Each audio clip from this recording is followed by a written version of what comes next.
A las 6:15, eran las 6:30, yo todavía no había acabado. Buenos días. Buenos días.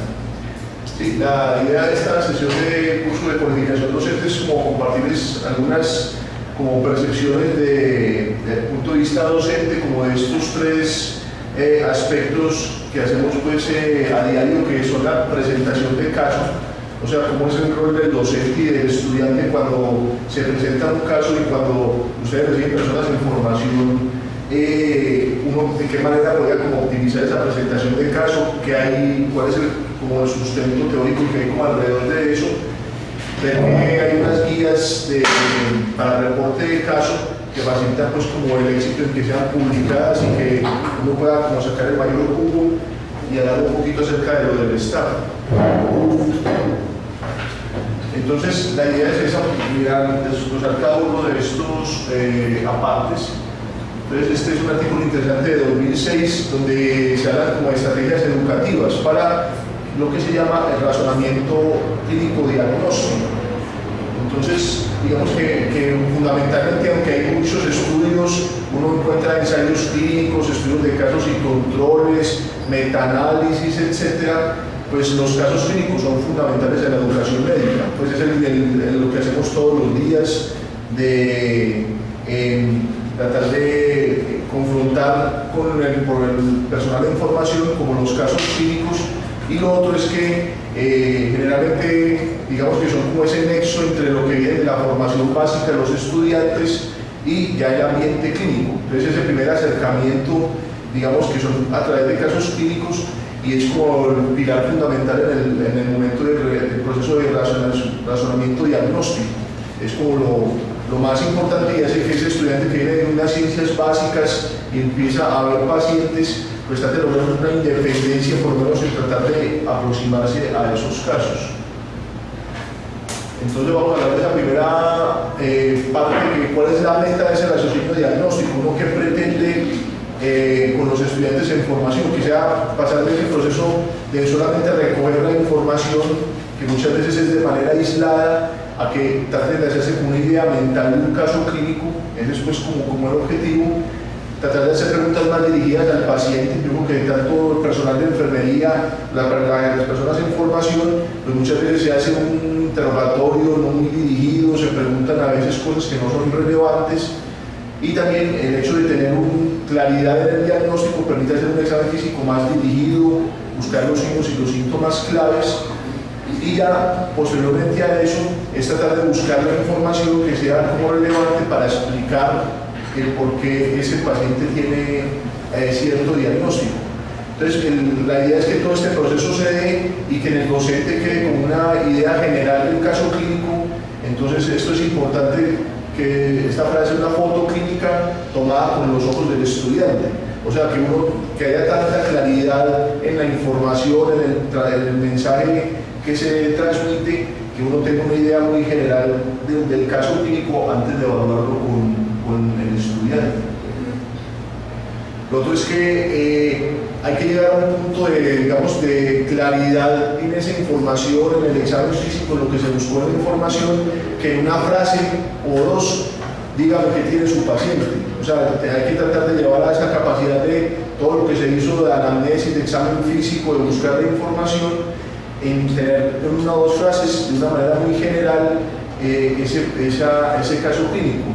Y lo otro es que eso facilita cuando uno muchas veces hace un recuento largo que no tiene conexión del caso clínico, pero si uno tiene una o dos frases como muy claves, pues a la memoria puede traer. Y vamos a ver que es importante no solo lo que uno lee del caso clínico, sino la experiencia previa. El hecho de tener pacientes con el mismo diagnóstico hace como que haya como ideas mentales, y eso facilita muchas veces como el proceso diagnóstico. Eso también, pues, esto no es un capricho, sino que decir del paciente, hay que expresarlo, porque eso le permite a uno evaluar como claridad mental, como expresión corporal, y fuera de eso, el hecho de decirlo, pues aumenta los sentidos y hace que el mensaje para el estudiante y para el docente quede de manera como más clara. Entonces, esto simplemente es para mirar que siempre cuando se enfoca un paciente uno adquiere los datos, pues, o sea, conoce la historia del paciente, tiene que tratar de resumir y ser muy preciso cuál es el problema del paciente, generar hipótesis. Aquí ya digamos que hay que hacer una búsqueda de la literatura con respecto al caso y después llegar a un diagnóstico. Digamos que en general esta parte de llegar a un diagnóstico es más de la experiencia, más de las horas de vuelo realmente que se tiene.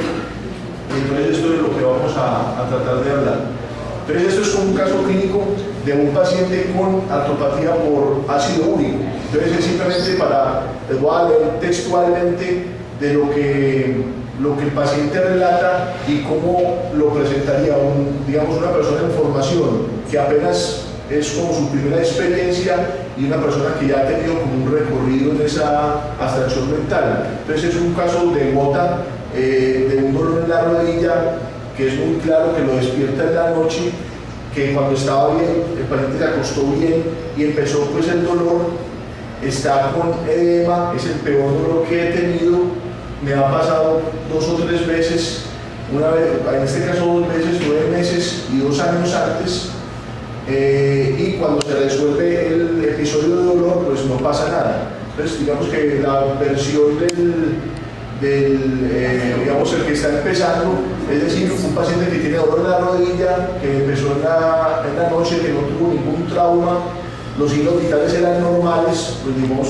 que ahí los signos vitales pues en el contexto de la rodilla hay que mencionarlos, pero no hay, se sale un poquito como de contexto, que la rodilla tiene signos inflamatorios, que lo molesta y que los rangos de movimiento están disminuidos y que ha tenido este problema 2 veces. Entonces, que en general el contexto es muy vago y en cambio pues o el residente que tenga o la persona que tenga más experiencia dice que es un paciente de 54 años con un comienzo súbito, o sea, empieza a utilizar como un lenguaje más médico, no la noche anterior o que le empezó de un momento a otro, lo despertó, estaba asintomático y que le llama la atención que ha tenido 2 episodios previos, entonces trata de recuperar el antecedente personal como lo importante para el caso, que no tiene dolor, que eso es muy clave, la gota entre los episodios, y ya finalmente describe al examen físico lo que encontró. Aquí se intercaló como la información, se volvía al examen físico y otra información. Entonces ya cuando uno trata de mirar cuánta abstracción mental hay, que pues se le preguntaba qué piensa que tiene este paciente o por qué le duele la rodilla, pues digamos que podría ser una infección, o sea, se plantean diagnósticos diferenciales de una enfermedad de Lyme, o sea, empiezan a dar un abanico, pero no hay una claridad del por qué sí y del por qué no de cada uno. Como no se cayó, no cree que sea un trauma y podría ser una osteoartritis, pero no hay claridad. Entonces miren que después de tratar de hacer esa abstracción mental, de tener la literatura, de revisar la información, de ser muy claro, pues hay un compromiso con un diagnóstico. El paciente tiene una gota aguda y se justifica porque ha tenido episodios abruptos que son recurrentes con inflamación, está asintomático entre los episodios. Esperaría que otra articulación se comprometiera, pero fue la rodilla, que también es frecuente. Entonces miren que hay mucha argumentación detrás de ese caso clínico, que cuando ya hay una abstracción mental pues, del problema. Entonces, a veces también uno puede notarlo en la manera en que la persona en formación presenta los casos. Entonces, por ejemplo, la noche anterior por comienzo agudo, o sea, el hecho de usted utilizar términos más adecuados habla de que hay una mayor como apropiación del caso. Ha tenido problemas como estos antes, pues la palabra para eso es recurrente, monoarticular en vez de la misma rodilla. Entonces uno mira como lo que se llama el español médico, que digo yo a los estudiantes, tratar de hablar como realmente son los términos médicos. Y a veces también esto es muy frecuente en la práctica diaria, se dicen muchos antecedentes recurrentes, pero por ejemplo uno dice, tiene este antecedente personal que es relevante o no, para tratar de poner como todo el contexto. Entonces esa es una manera de... Entonces, ¿qué es lo que se pretende? ¿Cuál es esa construcción del caso clínico? Entonces miren que uno lo extrae, por ejemplo, de la historia clínica. Entonces piensa en la edad, piensa en que es un hombre que consume alcohol, que consume diuréticos, o sea, trata de esos antecedentes personales relevantes, tenerlos, y ya cuando ya tiene una impresión diagnóstica, trata de ligarlo con la fisiopatología. Entonces, hay una hiperuricemia, los cristales se precipitan, hay inflamación articular y ya se conecta con la parte clínica.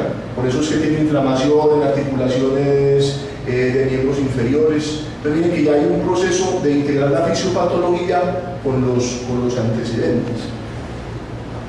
Entonces, y la otra estrategia, lo que se menciona al momento de presentar un caso, es que uno trata de hacer como síndromes específicos. Por eso le decía que es muy importante en la formación también la experiencia de casos previos, porque uno puede tener como esquemas mentales que puede traer a la memoria y eso le permite hacer como construir como síndromes específicos, tratar de hacer diagnósticos de síndromes.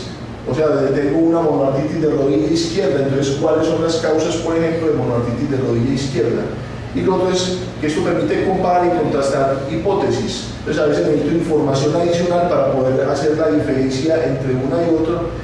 Y ya lo importante es como circunscribir esas posibilidades, o sea, tratar de ser muy concreto en cuáles pueden ser los diagnósticos diferenciales, no en general como digamos pues enfermedad del año o cosas que no vienen como al caso. Entonces cuando digamos la otra meta es cuando se presenta después de hacer un análisis exhaustivo, un interrogatorio, pero tratar de ser muy concreto. Este paciente tiene esto, porque estos son los diagnósticos diferenciales. Obviamente no es una visión superficial, sino que eso tiene pues unos antecedentes de revisión de la literatura, de leer. Y ya pues hay algunos casos que estos serían como lo normal, pero todos pues y sobre todo en un nivel como el de la clínica, pues cada vez hay casos más complejos, con hallazgos inusuales, que hay poca experiencia con alguna enfermedad en particular, entonces de ahí salen pues las juntas médicas, tratar de hacer un proceso diagnóstico que involucra varias especialidades, pero lo normal es que uno pueda hacer ese razonamiento diagnóstico clínico de manera como muy concreta. Entonces aquí es como para mostrarles pues, un término entre comillas, el personal de formación entre comillas canchero es tener más horas de vuelo pero sin quedárselas todas y una persona novata. Entonces miren que la discusión es poco organizada, cuando uno trae los antecedentes, se devuelve y no tiene como un hilo conductor en el discurso. Lo otro es tratar de hacer como calificativos abstractos, un comienzo súbito de dolor en rodilla, por ejemplo. Una lista de síntomas aislados y ya digamos que habla de una mayor apropiación en la formación es discriminar. O sea, este paciente tiene un comienzo súbito, yo esperaría que le doliera la primera metatarsofalágica, pero le duele la rodilla, no hay conexión con el caso. Lo otro es las hipótesis, yo pienso que el paciente tiene esto porque tiene esto y esto podrían ser las dos diferencias. Para poder hacer la diferencia necesito información adicional. Entonces miren que es vincular las hipótesis con el caso o con casos anteriores y ser una discusión muy concisa. Lo otro es que si hay dispersión en la información o no se tiene claridad de qué puede ser, pues digamos que la búsqueda de la literatura se torna difícil y uno no puede llegar realmente a un caso clínico. Entonces ese es más o menos como... Y aquí, como poniéndola en contexto lo del caso, digamos que hay algunas cosas que definen. Entonces miren que tenemos una enfermedad que puede ser monoarticular, que puede ser crónica, que diferencia, por ejemplo, siempre el diagnóstico diferencial, en este caso de una monoartritis de rodilla, es tener o una infección o depósito de cristales. Entonces miren que hay cosas a favor y en contra de cada uno, y eso le permite en el caso clínico hacerlo como muy concreto. Entonces eso es tratar de llegar como a esa meta, o sea, de qué es lo que me distingue un caso clínico, cuáles son las hipótesis para poder llegar finalmente a una presentación adecuada de un caso y de un diagnóstico. Hay estrategias, o sea, desde el punto de vista de los que participamos en los procesos de formación, cómo se puede ayudar a que este proceso sea como más concreto. Entonces lo otro es tratar de enseñar presentaciones típicas, o sea, fuera de que uno tiene experiencia o tiene más horas de vuelo en cierto tópico, pero tratar de uno tener prototipos de enfermedad, eso ayuda porque le da un esquema mental como más claro. Lo otro es que hay muchos diagnósticos que son diagnósticos diferenciales, pero hay unos que son muy raros, otros que son más frecuentes. Entonces también en esa búsqueda de la literatura el estudiante debe saber qué es lo más frecuente, no pensar en todas las, por ejemplo, hay 200 causas de artritis, ¿cierto? Entonces no es tratar de ver qué es lo más frecuente, qué es lo que se ve por la epidemiología, y eso le permite saber las posibilidades como relativas. Lo otro es priorizar. O sea, ¿usted por qué piensa primero qué es esto? Y tratar de que el estudiante argumente. Yo pienso que es por esta razón. En el caso de que no se pueda argumentar, pues eso implica volver a revisar la literatura, etcétera, estudiar pues más o tener como casos clínicos similares para poder saber qué posibilidades hay. De pronto lo subieran en este artículo, evitar preguntar usted qué opina. Es una pregunta que a veces uno le dice a los estudiantes, pero es una pregunta muy general, pues ¿usted qué opina de qué?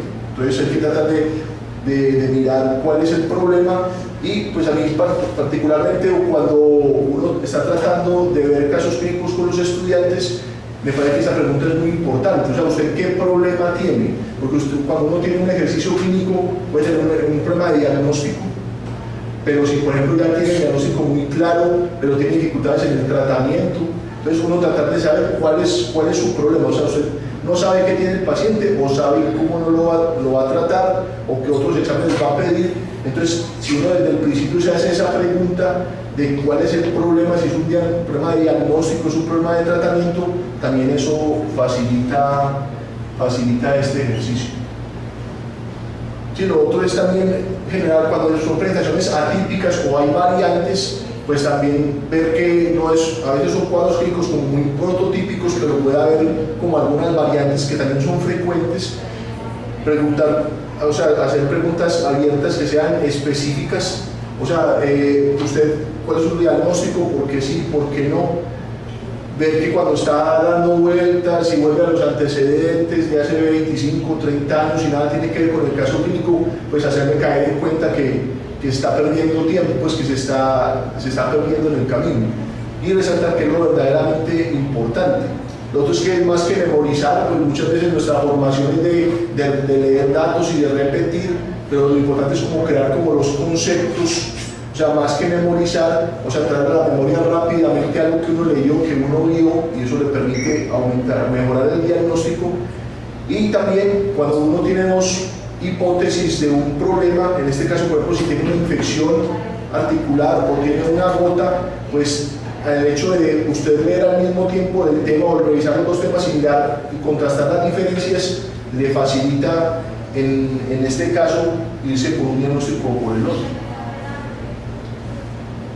También en esto, pues, frases y preguntas de un maestro, o sea, cuando uno realmente está contribuyendo de manera indirecta a si está haciendo bien ese ejercicio con el personal en formación, porque lo otro es, una vez, esto lo estamos viendo en la perspectiva del estudiante en formación, donde interroga, donde se presenta, pero pues sobre la obligación nuestra, pues véame cómo interrogo, cómo examino, usted que le llamó la atención cuando yo lo examiné, discutamos las observaciones, doctor, yo no me fijé en esto, tengo que fijarme en esto, o a usted se le pasó esto, que siempre puede pasar.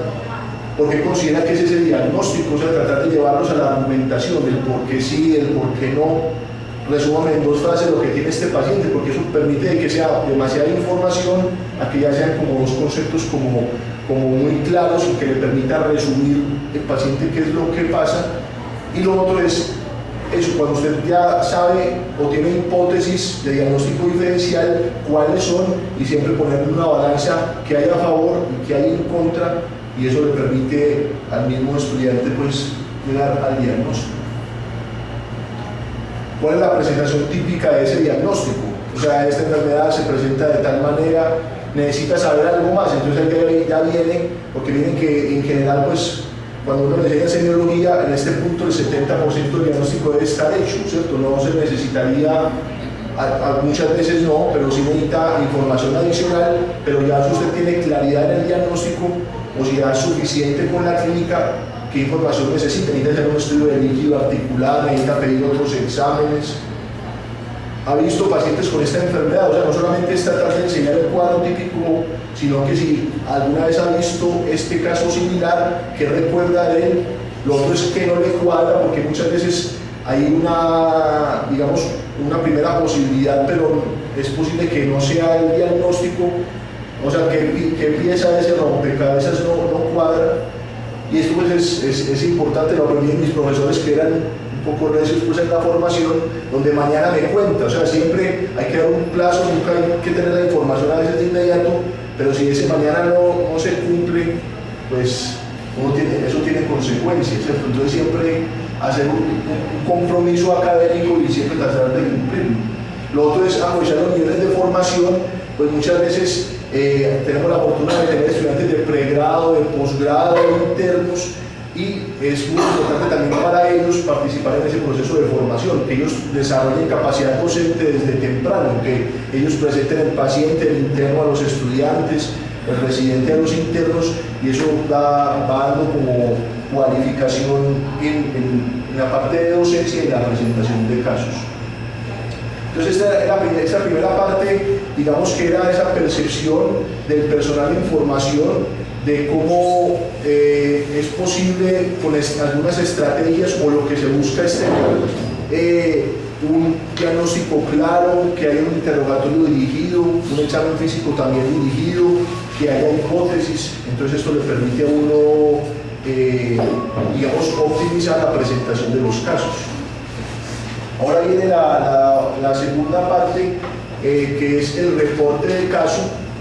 Entonces, digamos que cuando uno lo ve desde el punto de vista de medicina basada en la evidencia, digamos pues que los reportes de caso, las series de caso, pues están en la parte más baja de esa pirámide, ya lo vamos a hacer, pero es innegable que eso hace parte de nuestro quehacer diario. Entonces, cuando uno reporta un caso, pues lo hace porque es interesante, no desde el punto de vista solamente académico, porque es poco frecuente, sino porque muchas veces son retos. Me fue difícil llegar a este diagnóstico por algún motivo, o sea, es importante también reportar no solo el caso porque sea raro o muy llamativo, sino por la dificultad que dio llegar a ese proceso diagnóstico, por una presentación atípica, etc.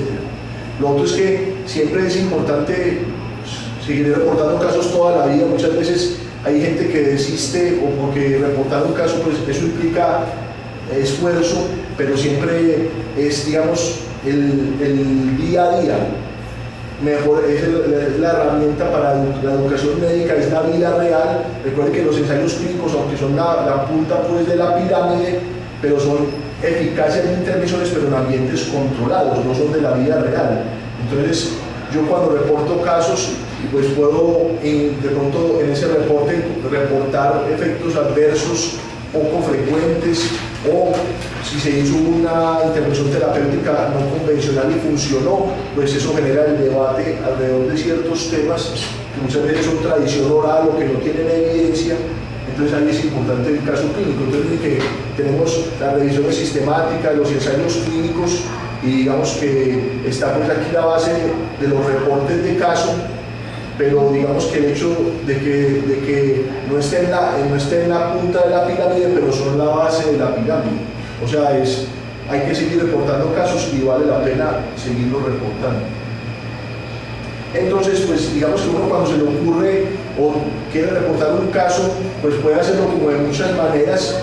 A veces uno lo hace de manera pues, de solamente traer de la historia clínica, hacer un resumen, pero digamos que hay algunas herramientas que ayudan a que ese reporte de caso sea más claro y pues, si la meta es dentro de ese ejercicio académico lograr una publicación, pues es importante. Entonces existen unas guías, estas son las guías que se bajan gratis de la web, son las guías que son como una serie de pasos que exigen para los reportes de caso. Entonces quiero mostrarles como la parte como más importante que de pronto ayudaría a redactar más fácil el caso y que sea, obviamente, tenga una mayor posibilidad de que sea publicado. Entonces ellos dan como una especie de lista de chequeo para que hay que tener en cuenta a la hora de reportar un caso. Entonces digamos que siempre hay que decir que cuando ustedes ponen el título de cualquier estudio descriptivo, reporte de caso, en ese título tiene que estar el diseño del estudio. Entonces hay que decir que fue un informe de caso qué fue lo más importante, porque muchas veces los títulos son como planos, entonces uno pues tiene que poner un título llamativo, presentación atípica o este síntoma como manifestación de esta enfermedad, algo que llame pues como la atención. Lo otro son las palabras claves que le ayudan a uno a encontrar ese reporte de caso.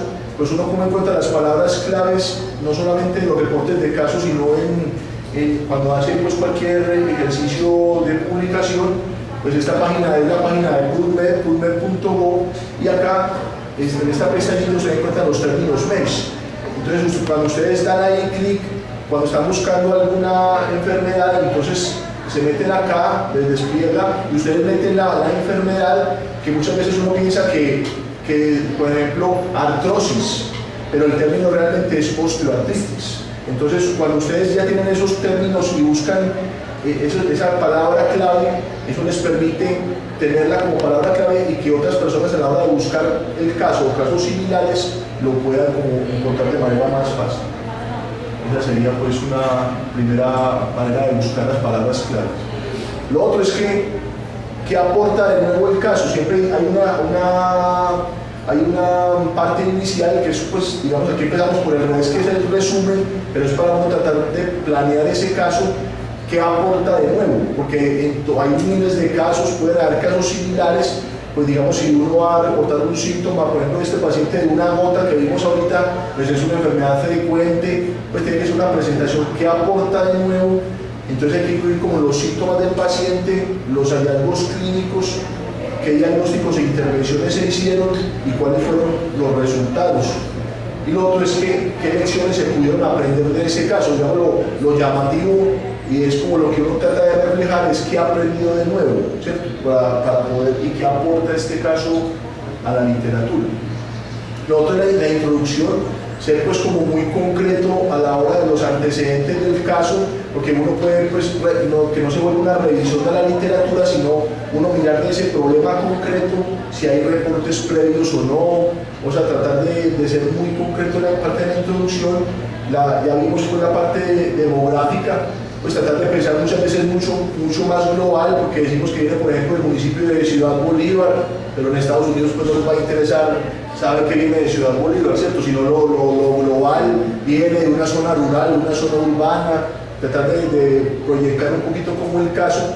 Lo otro es los principales síntomas y sobre todo los antecedentes que sean relevantes, porque muchas veces ponemos hipertensión arterial, pero nada tiene que ver con el caso y toma 6 antihipertensivos, pues no tiene ningún sentido poner los antecedentes personales. Lo otro es las enfermedades concomitantes, si son pertinentes, o sea, si tienen que ver con el caso, o lo otro, si esto no es relevante, por lo demás sano o sin antecedentes relevantes, podría ser que el caso clínico sea como más atractivo. Lo otro es los hallazgos pertinentes a la exploración física y sobre todo creo que a veces nos falta mucho eso, y soy el primero en decirlo, y eso es muy llamativo cuando uno hace talleres con las personas que hacen reportes de caso o que son editores de las revistas. Esto lo insiste mucho, es la línea del tiempo. Entonces muchas veces a veces es difícil porque las intervenciones son agudas, o sea, ocurre en pocos días el desenlace, pero cuando yo tengo manera de poner, digamos, en una gráfica, en 2016 ocurrió este episodio, en 2017 ocurrió esto, y qué pasó en cada cosa, eso le llama a ellos mucho la atención. O sea, si es posible, en la vida tuya es construir con una línea del tiempo. Y eso se puede hacer en una tabla o en una figura. Lo otro es siempre qué evaluación diagnóstica se hizo. Muchas veces hacemos, cuando uno tiene los reportes de caso, pues digamos que pone toda la química sanguínea, pone una tabla donde está el hemograma, que estuvo con anemia, pone los límites, pero ellos, más que tener un anexo de ciertas ayudas diagnósticas, es mirar qué métodos se utilizaron y si hubo algún problema. O sea, si no se hizo este examen porque no había presupuesto, porque no se disponía del recurso. O sea, es importante para ellos saber cómo se hizo el diagnóstico y si hubo alguna dificultad. Lo otro, esto es tal vez lo más importante, qué razonamiento diagnóstico se hizo, o sea, qué diagnósticos diferenciales, por qué se plantearon sí o no, hacer una balanza de pros y contras, y si hay algo de pronóstico, pues también incluirlo ahí. Pero ellos son muy enfáticos en eso, en la línea del tiempo, y ver justificar esa evaluación diagnóstica que se hace. Lo otro es qué intervención terapéutica se hizo. Si eso hace mucha, es muy importante en el caso, hay que detenerse ahí, utilice un medicamento cualquiera, por ejemplo ciclofosfamida, que es un citotóxico, a qué dosis, el día en que lo puse. Lo otro es la duración de la intervención. Si hubo un cambio en la intervención, ¿por qué ocurrió? El paciente se infectó, entonces tuvo que suspenderse. Y lo que es siempre muy difícil, que uno muchas veces tiene uno le llamó la atención del caso, es el seguimiento.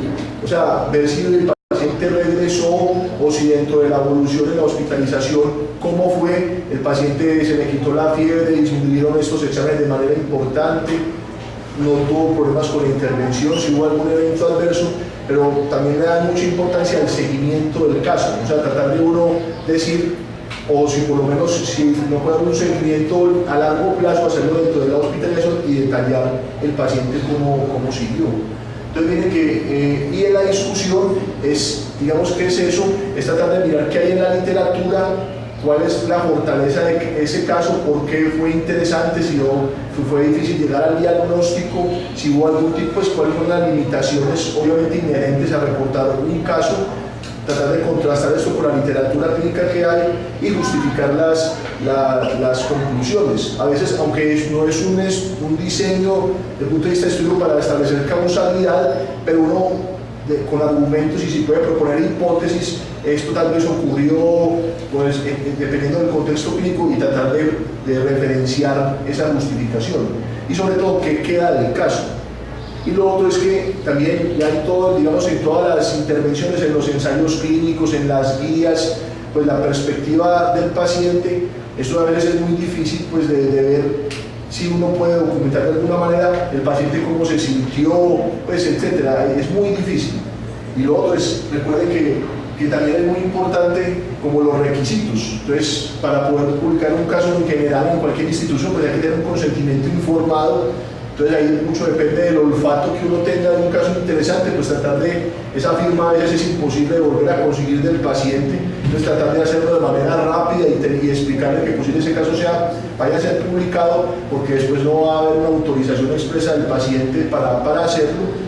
Pues siempre tener, si hay conflictos de intereses en el reporte del caso, debe haber una aprobación del comité de ética y también, digamos, obviamente siempre respetando pues, la autonomía del paciente, siempre su dignidad y obviamente si hay registros fotográficos que impliquen pues, mostrar algún segmento corporal, obviamente tratar de evitar que el paciente sea identificado. Entonces, digamos que esa es la segunda parte, que es con respecto a los reportes de caso, pues ahí lo más importante es que siguen siendo importantes, hay que seguir reportando casos porque nos dan elementos de educación, de presentaciones infrecuentes y que hay una guía, que es una lista de chequeo que le ayuda a uno a reportar bien el caso y que posiblemente sea aceptado si el deseo es de publicación. Y finalmente, pues mencionarles algo muy corto acerca de lo que es los staff. Realmente cuando uno busca información de staff en la literatura es muy difícil porque no hay una definición como muy clara, porque algunos lo hablan como una junta médica, otros lo hablan como junta de expertos. Lo otro es que también existe una modalidad, digamos, económica, de que yo doy un concepto, tengo un grupo de especialistas y doy un concepto a un tercero, pues eso hace parte del portafolio de servicios y es una actividad, es un ingreso para una institución.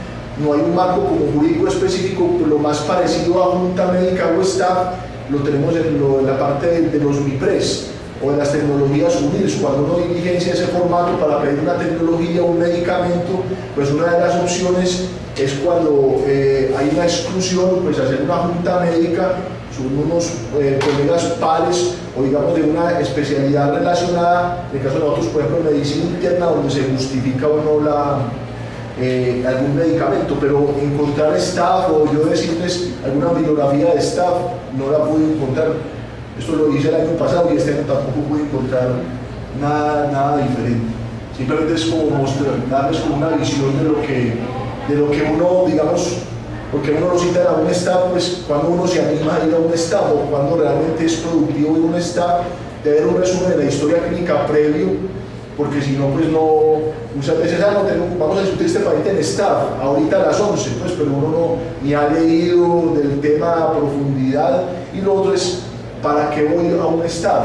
Porque muchas veces se confunde con una revisión de tema del residente o de cualquier persona, pero yo tengo esta dificultad, no sé qué tiene el paciente, no sé cómo lo vamos a tratar, cuál va a ser el pronóstico, y por eso ahí uno hace preguntas dirigidas a las especialidades involucradas en el caso, o que vieron al paciente. Entonces ahí ese ejercicio de citar con antelación, yo quiero que me responda a esta pregunta, eso es lo que hace interesante el staff, que no se vuelve una revisión de tema, porque muchas veces no es el objetivo.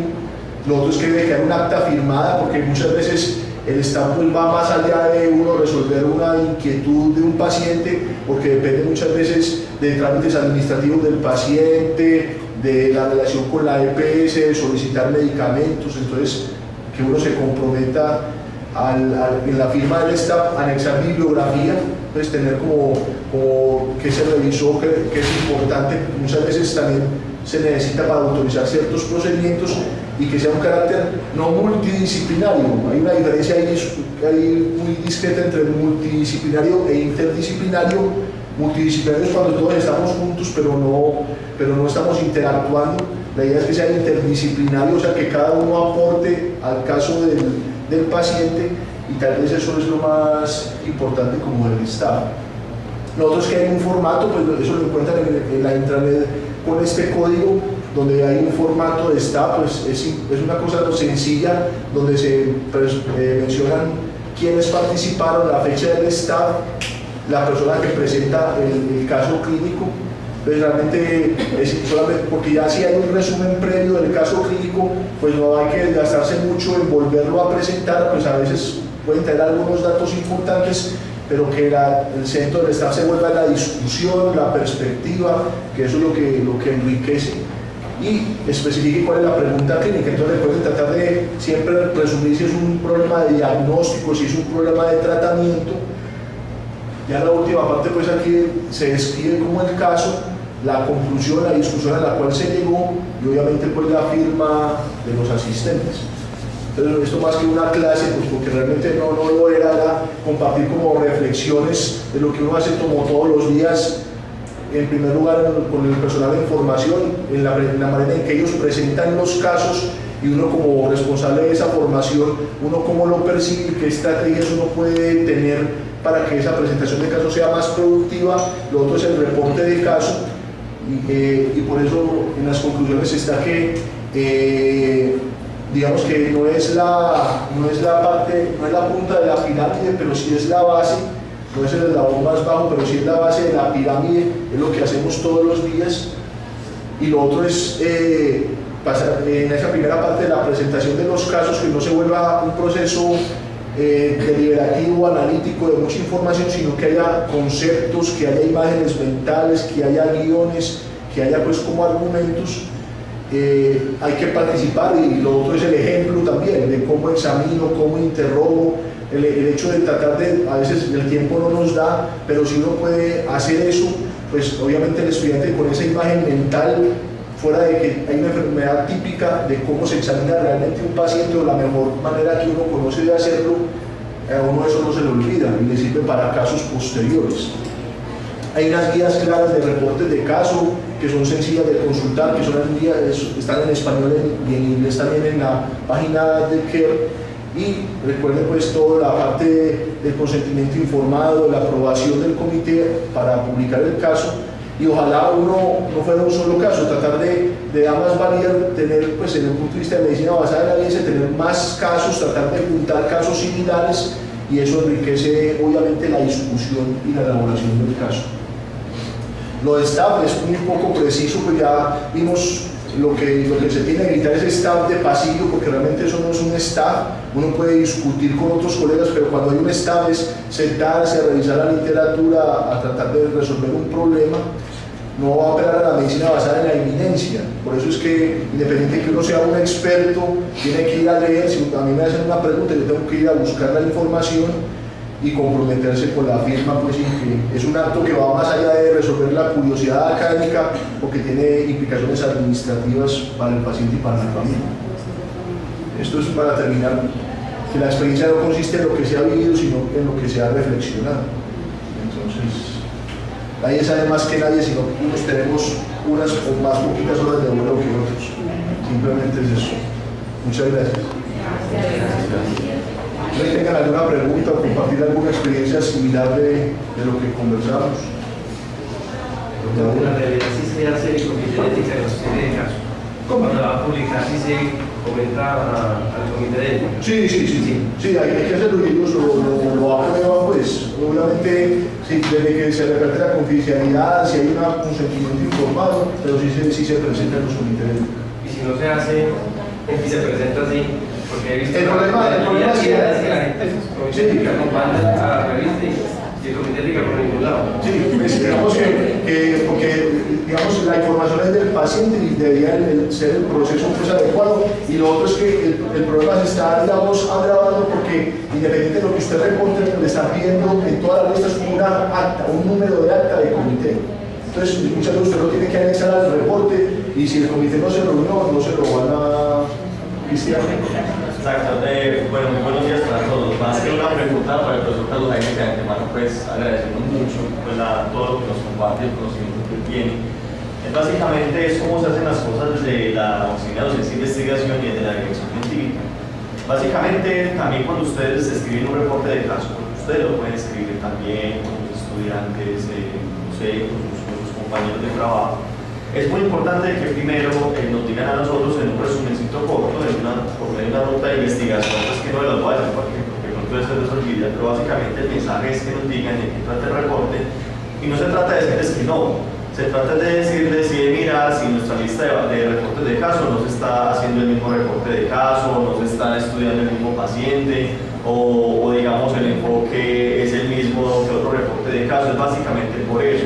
Respecto a la pregunta del doctor Campo, la respuesta es sí, y la respuesta es de acuerdo a lo que nos dice el doctor Carlos Jaime, que independiente del aval del comité de ética, porque lo da, pues es muy raro el caso en donde sería otro reporte de caso, donde el comité de ética rechaza un reporte de caso. Es más que todo las revistas científicas de hoy en día lo están exigiendo. Entonces, pero más que por exigir, es volvernos en una práctica ética en donde si vamos a divulgar la información de un paciente, pues pasemos por el comité de ética, que con seguridad no les va a decir que no.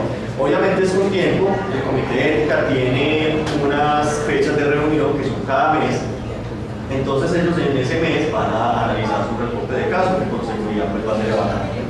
Pero nada, ¿se pasa, por ejemplo, en preliminar o que vamos a publicarlo o ya cuando está listo para publicar? Esa es muy buena pregunta, doctor.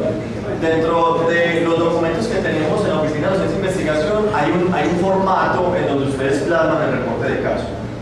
Es real que ese formato no habla con el formato de artículo que ustedes van a publicar, porque este tiene algunas cositas además que nos puede, digamos, servir más para argumentar el caso ante el comité de ética, tanto como palabras clave, estrategias de búsqueda. Probablemente la revista no les exijan eso, pero es muy importante presentar el comité de ética bajo el formato que de la Oficina de Investigación les ofrecemos. ¿Listo? Entonces, bajo ese formato, adicionalmente el consentimiento informado que nos dice el doctor Carlos Jaime y el aval de confidencialidad de información que va a ser firmada por cada uno de ustedes, los investigadores principales y los co-investigadores. ¿Listo? Entonces, en conclusión, básicamente es escribirnos un correo a la Oficina de Docencia e Investigación, investigación.clínica-bolivariana, y nosotros ya le vamos diciendo cómo hacer, cómo proceder, vamos contestando el correo y bueno, los vamos acompañando. Gracias.